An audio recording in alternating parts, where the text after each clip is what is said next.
Hi friends, good evening. Welcome to Vijaya Bharati Kuntoji channel. ಇಂದಿನ ಅವಧಿಯಲ್ಲಿ ನಾವು ವಿವಿಧ ಸ್ಪರ್ಧಾತ್ಮಕ ಪರೀಕ್ಷೆಗಳು ಅಂತಂದರೆ TET ಆಗಿರ್ಬೋದು, GPSTR ಆಗಿರ್ಬೋದು, HSTR ಆಗಿರ್ಬೋದು, PC ಆಗಿರ್ಬೋದು, PS ಆಗಿರ್ಬೋದು, ಎಲ್ಲ ವಿವಿಧ ಸ್ಪರ್ಧಾತ್ಮಕ ಪರೀಕ್ಷೆಗಳಲ್ಲೂ ಇಂಪಾರ್ಟೆಂಟ್ ಒಂದು ಟಾಪಿಕ್ ಯಾವುದಪ್ಪ ಅಂತಂದ್ರೆ ವಾಣಿಜ್ಯ ಗಣಿತ. ಈ ವಾಣಿಜ್ಯ ಗಣಿತ ಅನ್ನೋದು ಎಲ್ಲ ಕಾನ್ಸೆಪ್ಟ್ಗಳ ಅಂದರೆ ಮೆಂಟಾಲಿಬಿಟಿಯಲ್ಲಿ ಬರುವಂತಹ ಎಲ್ಲ ಕಾನ್ಸೆಪ್ಟ್ಗಳಲ್ಲಿ ಒಂದು ಇಂಪಾರ್ಟೆಂಟ್ ಕಾನ್ಸೆಪ್ಟ್ ಯಾವುದಪ್ಪ ಅಂತಂದ್ರೆ ವಾಣಿಜ್ಯ ಗಣಿತ.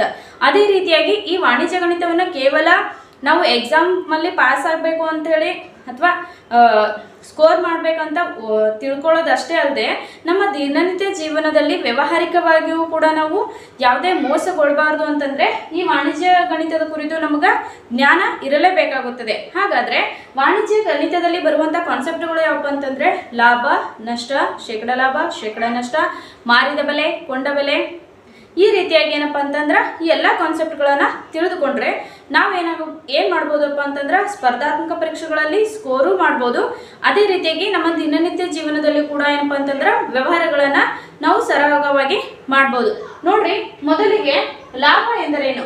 ಲಾಭ ಅಂತಂದ್ರೆ ಮಾರಿದ ಬೆಲೆಯಲ್ಲಿ ಅಸಲು ಬೆಲೆಯನ್ನ ಕಳೆದಾಗ, ಮಾರಿದ ಬೆಲೆಯಲ್ಲಿ ಅಸಲು ಬೆಲೆಯನ್ನ ಕಳೆದಾಗ ಬರುವುದೇ ಯಾವುದಪ್ಪ ಅಂತಂದ್ರೆ ಲಾಭ. ಲಾಭ ಈಸ್ ಈಕ್ವಲ್ ಟು ಮಾರಾಟ ಬೆಲೆ ಮೈನಸ್ ಅಸಲು ಬೆಲೆ. ನೋಡ್ರಿ, ಒಂದೇ ಬೆಸ್ಟ್ ಎಕ್ಸಾಂಪಲ್ ಅಪ್ಪ ಅಂತಂದ್ರೆ ಈಗ ನಾವು ಒಂದು ಏನಪ್ಪ ಅಂತಂದ್ರೆ ಒಂದು ಮೊಬೈಲನ್ನು ತಗೊಂಡು ಬಂದಿರ್ತೀವಿ. 10,000 ರೂಪಾಯಿ ಕೊಟ್ಟು ಒಂದು ಮೊಬೈಲನ್ನು ತೆಗೆದುಕೊಂಡು ಬಂದಿರ್ತೀವಿ. ಅದನ್ನು ನಾವು ಏನು ಮಾಡ್ತೀವಿ, 1 ವರ್ಷ ಯೂಸ್ ಮಾಡಿಕೊಂಡು ಮತ್ತೆ 11,000ಕ್ಕೆ ಮಾರಾಟವನ್ನು ಮಾಡ್ತೀವಿ. ನೋಡ್ರಿ, ಎಷ್ಟು 10,000 ಕೊಟ್ಟು ತಗೊಂಡು ಬಂದಿರ್ತೀವಿ, 11,000ಕ್ಕೆ ಏನು ಮಾಡ್ತೀವಿ, ಮಾರಾಟವನ್ನು ಮಾಡ್ತೀವಿ. ಹಾಗಾದ್ರೆ ನೋಡ್ರಿ, ನಮ್ಗೆ ಇಲ್ಲಿ ಎಷ್ಟು ಲಾಭ ಆಗುತ್ತೆ ರೀ? 1,000 ರೂಪಾಯಿ ಏನಪ್ಪ ಅಂತಂದ್ರೆ ಲಾಭ ಆಗುತ್ತದೆ. ಅದು ಯಾವಾಗ? ಮಾರಿದ ಬೆಲೆಯಲ್ಲಿ ಅಸಲು ಬೆಲೆಯನ್ನ ಕಳೆದಾಗ, ಮಾರಿದ ಬೆಲೆಯಲ್ಲಿ ಅಸಲು ಬೆಲೆಯನ್ನ ಕಳೆದಾಗ ಬರುವುದು ಯಾವುದಪ್ಪ ಅಂತಂದ್ರೆ ಲಾಭ. ಅದೇ ರೀತಿಯಾಗಿ ನಷ್ಟ. ನಷ್ಟ ಅಂತಂದ್ರ ನೋಡ್ರಿ, ಒಂದು ಟಿವಿಯನ್ನ ತಗೊಂಡು ಬಂದಿರ್ತೀವಿ. ಎಷ್ಟು? ಒಂದು 8,000 ರೂಪಾಯಿ ಕೊಟ್ಟು ಒಂದು ಟಿವಿಯನ್ನ ತಗೊಂಡು ಬಂದಿರ್ತೀವಿ. ಕೆಲವು ವರ್ಷಗಳ ನಂತರ ಏನು ಮಾಡ್ತೀವಿ, ಆ ಟಿವಿಯನ್ನ 5,000 ರೂಪಾಯಿಗೆ ಮಾರಾಟವನ್ನ ಮಾಡಲಾಗುತ್ತದೆ. ಟಿವಿ ನೋಡ್ರಿ, ಟಿವಿಯನ್ನ 8,000 ರೂಪಾಯಿ ಕೊಟ್ಟು ತಗೊಂಡು ಬಂದಿರ್ತೀವಿ. ಕೆಲವು ವರ್ಷಗಳ ನಂತರ ಏನು ಮಾಡ್ತೀವಿ, 5,000 ರೂಪಾಯಿಗೆ ಮಾರಾಟವನ್ನ ಮಾಡ್ತೀವಿ. ಹಾಗಾದ್ರೆ ಎಷ್ಟು ಸಾವಿರ ನಷ್ಟ ಆಯ್ತ್ರಿ ನಮಗೆ? 3,000. ಈ ನಷ್ಟವನ್ನ ಹೇಗೆ ಕಂಡುಹಿಡಿಯುವುದು? ಅಸಲು ಬೆಲೆಯಲ್ಲಿ ಅಂದ್ರೆ ಕೊಂಡ ಬೆಲೆಯಲ್ಲಿ ಮಾರಿದ ಬೆಲೆಯನ್ನ ಮೈನಸ್ ಮಾಡುವುದರ ಮೂಲಕ ನಾವು ನಷ್ಟವನ್ನ ಕಂಡುಹಿಡಿಯುತ್ತೇವೆ. ಹಾಗಾದ್ರೆ ನೋಡ್ರಿ, ನಷ್ಟ ಈಸ್ ಈಕ್ವಲ್ ಟು ಅಸಲು ಬೆಲೆ ಮೈನಸ್ ಮಾರಾಟ ಬೆಲೆ. ನಷ್ಟ ಈಸ್ ಈಕ್ವಲ್ ಟು ಅಸಲು ಬೆಲೆ ಅಥವಾ ಕೊಂಡ ಬೆಲೆ ಅಂದ್ರೂ ಒಂದೇ, ಅಸಲು ಬೆಲೆ ಅಂದ್ರೂ ಒಂದೇ. ಅಸಲು ಬೆಲೆ ಮೈನಸ್ ಮಾರಾಟ ಬೆಲೆ. ಅದೇ ರೀತಿಯಾಗಿ ಶೇಕಡ ಲಾಭ. ನಾವು ಶೇಕಡ ಲಾಭ ಅಂದ್ರೆ 100ಕ್ಕೆ ಎಷ್ಟು ಲಾಭ ಆಯ್ತು ಅಂತ, 100ಕ್ಕೆ ಎಷ್ಟು ಲಾಭ ಎನ್ನುವುದನ್ನು ಕಂಡುಹಿಡಿಯಲು ನಾವು ಶೇಕಡ ಲಾಭ ಎಂಬ ಸೂತ್ರವನ್ನು ಬಳಸುತ್ತೇವೆ. ಶೇಕಡ ಲಾಭ ಈಸ್ ಈಕ್ವಲ್ ಟು ಲಾಭ ಡಿವೈಡೆಡ್ ಬೈ ಅಸಲು ಬೆಲೆ ಇಂಟು 100. ನೋಡ್ರಿ, ಶೇಕಡ ಲಾಭ ಅಂತಂದ್ರೆ ಲಾಭ ಆಲ್ರೆಡಿ ಮಾರಿದ ಬೆಲೆಯಲ್ಲಿ ನಾವು ಅಸಲು ಬೆಲೆಯನ್ನ ಕಂಡುಹಿಡಿದಾಗ ಲಾಭ ದೊರೆತಿರುತ್ತದೆ. ಡಿವೈಡೆಡ್ ಬೈ ಅಸಲು ಬೆಲೆ, ಕೊಂಡ ಬೆಲೆ ಗೊತ್ತಿರುತ್ತದೆ, ಇಂಟು 100 ಮಾಡಿದಾಗ ನಮಗೆ ಶೇಕಡ ಲಾಭ ದೊರೆಯುತ್ತದೆ. ಅದೇ ರೀತಿಯಾಗಿ ಶೇಕಡ ನಷ್ಟ. ಶೇಕಡ ನಷ್ಟ ಈಸ್ ಈಕ್ವಲ್ ಟು ನಷ್ಟ ಡಿವೈಡೆಡ್ ಬೈ ಅಸಲು ಬೆಲೆ. ನಷ್ಟ ಹೇಗೆ? ಅಸಲು ಬೆಲೆಯಲ್ಲಿ ಮೈನಸ್ ಮಾರಿದ ಬೆಲೆಯನ್ನ ಮಾಡಿದಾಗ ನಮಗೆ ನಷ್ಟ ದೊರಕುತ್ತದೆ. ನಷ್ಟ ಡಿವೈಡೆಡ್ ಬೈ ಅಸಲು ಬೆಲೆ ಇಂಟು 100. ಅದೇ ರೀತಿಯಾಗಿ ಅಸಲು ಬೆಲೆ ಅಂದ್ರೆ ಕೊಂಡ ಬೆಲೆಯನ್ನ ಕಂಡು ಹಿಡಿಯಬೇಕಾದ್ರೆ ನೋಡ್ರಿ, ನಮ್ಗೆ ಶೇಕಡ ಲಾಭವನ್ನ ಕೊಟ್ಟಿರ್ತಾರೆ. ನೋಡ್ರಿ, ಶೇಕಡ ಲಾಭನಾದ್ರೂ ಕೊಟ್ಟಿರ್ತಾರೆ, ಶೇಕಡ ನಷ್ಟನಾದ್ರೂ ಕೊಟ್ಟಿರ್ತಾರೆ. ಅದೇ ರೀತಿಯಾಗಿ ಮಾರಿದ ಬೆಲೆಯನ್ನ ಕೊಟ್ಟಿರುತ್ತಾರೆ. ನೋಡ್ರಿ, ಶೇಕಡ ಲಾಭ, ಶೇಕಡ ನಷ್ಟ ಮತ್ತು ಮಾರಿದ ಬೆಲೆ, ಈ 3 ಕಾನ್ಸೆಪ್ಟ್ಗಳನ್ನ ಕೊಟ್ಟಾಗ ಯಾವ ರೀತಿಯಾಗಿ ನಾವು ಕೊಂಡ ಬೆಲೆಯನ್ನ ಕಂಡು ಹಿಡಿಯಬೇಕಂತಂದ್ರೆ ಕೊಂಡ ಬೆಲೆ is equal to 100 divided by 100 plus ಶೇಕಡ ಲಾಭ ಇಂಟು ಮಾರಿದ ಬೆಲೆ. ನೋಡ್ರಿ, ಶೇಕಡ ಲಾಭ ಕೊಟ್ಟಾಗ ನಾವು ಇಲ್ಲಿ ಪ್ಲಸ್ ಅನ್ನ ಯೂಸ್ ಮಾಡ್ತೀವಿ. ಅದೇ ರೀತಿಯಾಗಿ ಶೇಕಡ ನಷ್ಟ ಕೊಟ್ಟಾಗ ನೋಡ್ರಿ, ಶೇಕಡ ನಷ್ಟವನ್ನು ಕೊಟ್ಟಾಗ 100 ಮೈನಸ್ ಶೇಕಡ ನಷ್ಟ, 100 ಡಿವೈಡೆಡ್ ಬೈ 100 ಮೈನಸ್ ಶೇಕಡ ನಷ್ಟ ಇಂಟು ಮಾರಿದ ಬೆಲೆ. ಇದು ಏನಾಗುತ್ತಪ್ಪ ಅಂತಂದ್ರ ಅಸಲು ಬೆಲೆಯನ್ನ ಕಂಡು ಹಿಡಿಯುವಂತ ಸೂತ್ರ. ಅದೇ ರೀತಿಯಾಗಿ ಮಾರಿದ ಬೆಲೆಯನ್ನ ಕಂಡು ಹಿಡಿಯುವ ಸೂತ್ರ ಯಾವುದಪ್ಪ ಅಂತಂದ್ರೆ ಶೇಕಡ ಲಾಭ, ಶೇಕಡ ನಷ್ಟ ಮತ್ತು ಕೊಂಡ ಬೆಲೆಯನ್ನ ಕೊಟ್ಟಾಗ ಯಾವ ರೀತಿಯಾಗಿ ನಾವು ಮಾರಿದ ಬೆಲೆಯನ್ನ ಕಂಡುಹಿಡಿಯಬೇಕಪ್ಪ ಅಂತಂದ್ರೆ ನೋಡ್ರಿ, ಮಾರಿದ ಬೆಲೆ ಇಸ್ ಈಕ್ವಲ್ ಟು 100 ಪ್ಲಸ್ ಶೇಕಡಾ ಲಾಭ ಡಿವೈಡೆಡ್ ಬೈ 100 ಇಂಟು ಕೊಂಡ ಬೆಲೆ. ಅದೇ ರೀತಿಯಾಗಿ ನಮ್ಗೆ ನಷ್ಟ ಕೊಟ್ಟಾಗ, ನಾನು ಹೇಳಿದೀನಿ ನಷ್ಟ ಕೊಟ್ಟಾಗ ಏನ್ ಮಾಡ್ಬೇಕು, ಮೈನಸ್ ಮಾಡ್ಬೇಕು. ಇಲ್ಲಿ ನೋಡ್ರಿ, ಅಸಲು ಬೆಲೆಯನ್ನ ಕಂಡುಹಿಡಿಯಬೇಕಾದ್ರೆ ಮೇಲ್ಗಡೆ 100 ಬಂದು ಕೆಳಗಡೆ 100 ಮೈನಸ್ ನಷ್ಟ ಅಂತ ಬರೀತಿದ್ವಿ. ಅದೇ ರೀತಿಯಾಗಿ ಮಾರಿದ ಬೆಲೆಯನ್ನ ಕಂಡುಹಿಡಿಯಬೇಕಾದ್ರೆ ಫಸ್ಟ್ಗೆ ನಾವು 100 ಪ್ಲಸ್ ಆದ್ರೂ ಇರ್ಲಿ, ಲಾಭ ಕೊಟ್ಟಾಗ ಪ್ಲಸ್ ಮಾಡುದು, ನಷ್ಟ ಕೊಟ್ಟಾಗ ಮೈನಸ್ ಮಾಡ್ಬೇಕಾದ್ರೆ ಡಿವೈಡೆಡ್ ಬೈ 100 ಬರುತ್ತೆ. ಇದಕ್ಕೆ ಇಷ್ಟೇ ಡಿಫ್ರೆನ್ಸ್, ಹೌದಾ?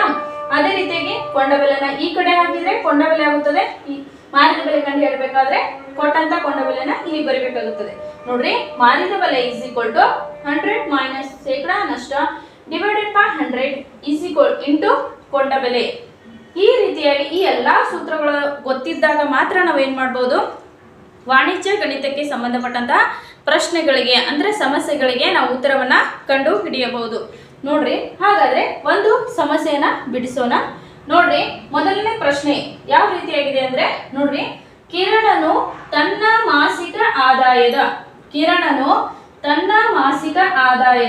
45% ರಷ್ಟನ್ನು ಖರ್ಚು ಮಾಡಿ 1650 ರೂಪಾಯಿಯನ್ನ ಉಳಿಸುತ್ತಾನೆ. ಎಷ್ಟು ಉಳಿಸ್ತಾನ್ರಿ ಅವನು?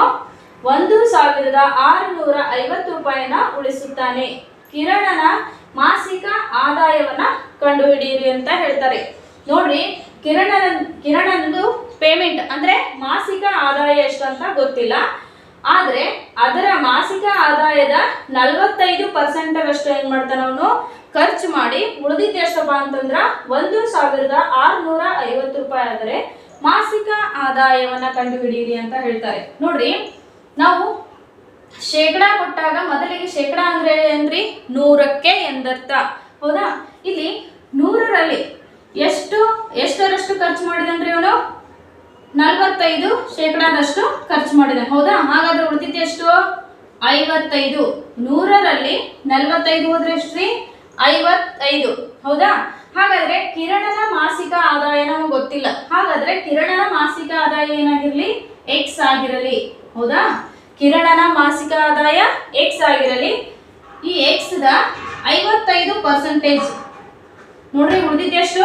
55% ಅಂತಂದ್ರೆ ಹೆಂಗ್ ಬರೀತೀರಿ? 55% ಅನ್ನ ಒಂದ್ ವೇಳೆ ನೋಡ್ರಿ 10% ಅಂತಂದ್ರೆ 10% ಅಂದ್ರೆ 10 ಡಿವೈಡೆಡ್ ಬೈ 100. 20% ಅಂತಂದ್ರೆ 20 ಡಿವೈಡೆಡ್ ಬೈ 100. ಅದೇ ರೀತಿಯಾಗಿ 55% ಅಂತಂದ್ರೆ ಎಷ್ಟ್ರಿ? 55 ಡಿವೈಡೆಡ್ ಬೈ 100, ಹೌದಾ? 55 ಡಿವೈಡೆಡ್ ಬೈ 100 ಉಳಿದಿದ್ದು ಎಷ್ಟ್ರಿ? 1650. 1650.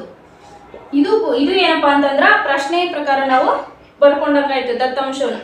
ಈಗ ಕ್ಯಾಲ್ಕುಲೇಷನ್ ಮಾಡೋಣ್ರಿ. ಮೇಲಿನ ಪ್ರಕಾರ ದತ್ತಾಂಶಗಳನ್ನ ಬರೆದುಕೊಂಡಾಗ ಏನ್ ಮಾಡೋಣ್ರಿ? ಎಕ್ಸ್ ಬೆಲೆ ಬೇಕಾಗಿದೆ. ಎಕ್ಸ್ ಅಂತಂದ್ರೆ ಕಿರಣನ ಮಾಸಿಕ ಆದಾಯ. X is equal to 1650. ಈ 100 ಈ ಕಡೆ ಹೋದ್ರೆ ಏನಾಗುತ್ತೆ? ಇಂಟು 100 ಆಗುತ್ತೆ. ಅದೇ ರೀತಿಯಾಗಿ ಡಿವೈಡೆಡ್ ಬೈ ಎಷ್ಟು? 55, ಹೌದಾ? 11ರಲ್ಲೇ ಕಟ್ತಾ ಹೊಡೆದ್ರೆ 11 5 55, 11 1 5 ಉಳಿತು, 11 5 55, ಪೂಜಿ 5 1 5 3 15, ಪೂಜಿ. ಅದೇ ರೀತಿಯಾಗಿ ಎಷ್ಟು ಬಂತ್ರಿ? 31 30, 2 0 ಇದೆ, 2 0 ಹಚ್ಚಬೇಕು. ಹಾಗಾದ್ರೆ ಕಿರಣನ ಮಾಸಿಕ ಆದಾಯ ಎಷ್ಟು ಬಂತ್ರಿ? 3000 ರೂಪಾಯಿ. ಕಿರಣನ ಮಾಸಿಕ ಆದಾಯ ಎಷ್ಟು ಬಂದ್ರಿ? 3000 ರೂಪಾಯಿ. ಇದು ಕರೆಕ್ಟ್ ಇದೆಯೋ ಇಲ್ಲ ಅಂತ ಹೇಳಿ ತಾಳೆನ ನೋಡ್ಬಿಡೋಣ.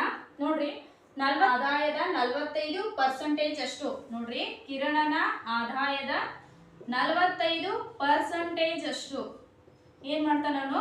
ಖರ್ಚು ಮಾಡುತ್ತಾನೆ. ಈ ಪೂಜಿ ಹೋಯ್ತು, ಈ ಪೂಜಿ 45 3 ಎಷ್ಟು? 135, 0ಗೆ 0. ಹಾಗಾದ್ರೆ ನೋಡ್ರಿ, ಕಿರಣನ ಆದಾಯದ 45% ಅಷ್ಟು ಖರ್ಚು ಮಾಡಿದಾಗ ಎಷ್ಟು ಬಂತ್ರಿ? 1350 ಏನ್ ಮಾಡ್ತಾನಪ್ಪ ಅಂತಂದ್ರೆ ಖರ್ಚು ಮಾಡ್ತಾನೆ. ಅದು ಮಾಸಿಕ ಆದಾಯದಲ್ಲಿ 3000 ರೂಪಾಯಿದಲ್ಲಿ 1350ರಷ್ಟು ಖರ್ಚು ಮಾಡ್ತಾನೆ. ಉಳಿದಿದ್ದು ಎಷ್ಟು? 1650 ಬಂದ್ರೆ ನಾವು ಕಂಡು ಹಿಡಿದ ಕಿರಣನ ಮಾಸಿಕ ಆದಾಯ ಏನಪ್ಪಾ ಅಂತಂದ್ರ ಸರಿಯಾದ ಉತ್ತರ.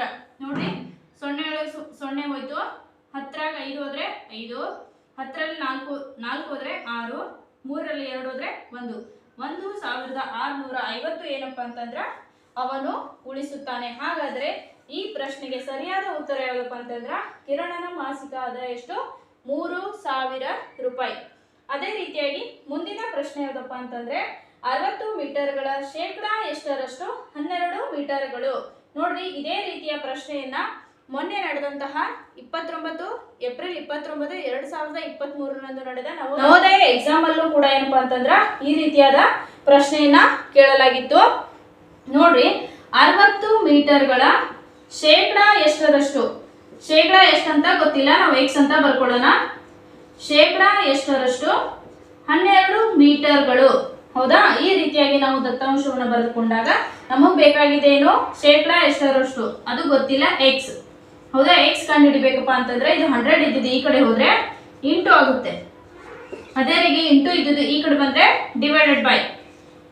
ಈ ಪೂಜಿ ಹೋಯ್ತು. 6 1 6 7 12, 10 2 20.